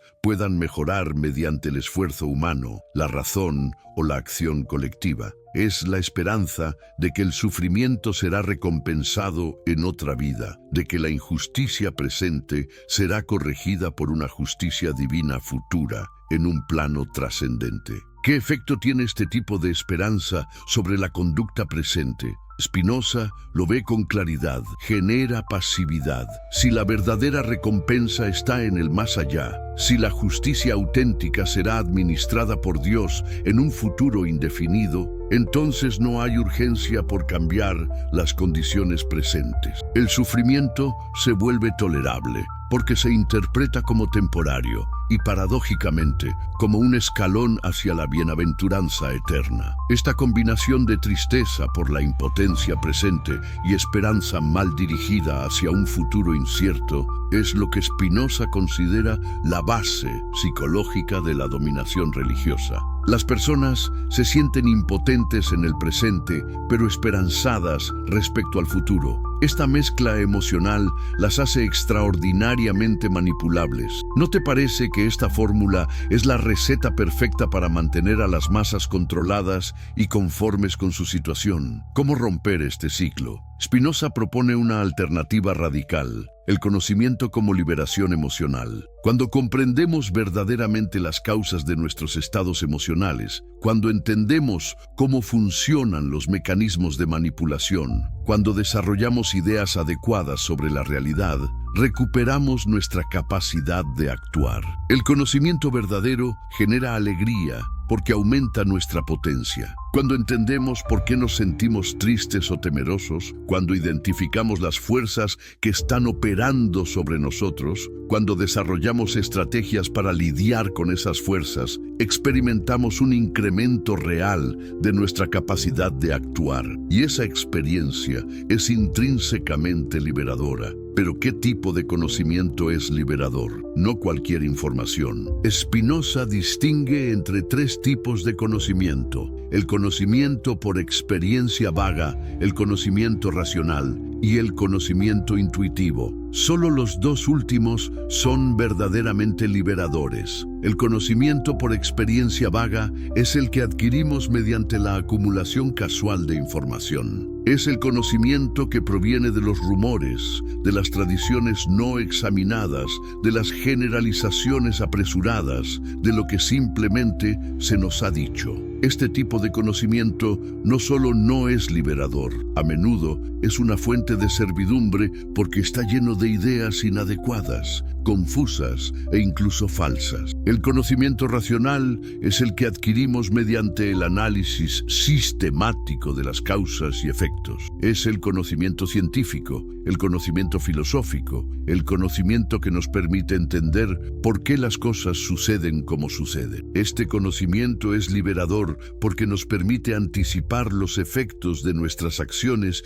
y tomar decisiones más informadas, basadas en la comprensión y no en la superstición o el miedo. El conocimiento intuitivo es el más elevado. Es el conocimiento que surge cuando comprendemos nuestra propia naturaleza y nuestra relación con la totalidad de la realidad, con el Dios o naturaleza de Spinoza. Es el conocimiento que nos permite experimentar lo que Spinoza llama amor intellectualis Dei, el amor intelectual de Dios, es decir, el amor por la totalidad de la existencia entendida racionalmente, no como un ser personal, sino como la inmensa, eterna y necesaria estructura de la realidad. ¿Puedes ver hacia dónde se dirige esta filosofía? Spinoza está proponiendo una espiritualidad basada en el conocimiento, una religión basada en la comprensión racional, una liberación basada en la claridad mental. Es lo opuesto exacto de lo que ofrecen las religiones tradicionales, tal como él las veía. Las religiones tradicionales prometen salvación a cambio de obediencia. Spinoza promete liberación a cambio de comprensión. Las religiones tradicionales cultivan la dependencia emocional. Spinoza cultiva la autonomía intelectual. Las religiones tradicionales sacralizan el sufrimiento. Spinoza sacraliza la alegría que proviene del conocimiento y de la afirmación plena de la vida en el presente. Pero ¿es realmente posible vivir según estos principios? ¿Es posible una vida sin las certezas que ofrecen las religiones tradicionales? ¿Es posible una espiritualidad sin dogmas, una ética sin mandamientos externos, una comunidad sin jerarquías sagradas? La respuesta de Spinoza es un rotundo sí. Pero requiere coraje, requiere la disposición a asumir la responsabilidad total por la propia existencia. Requiere la capacidad de tolerar la incertidumbre sin refugiarse en ilusiones reconfortantes. Requiere la fuerza para vivir en la verdad, aunque esa verdad sea a veces dolorosa o nos exija ir contra la corriente. ¿Estás tú dispuesto a pagar ese precio por tu libertad?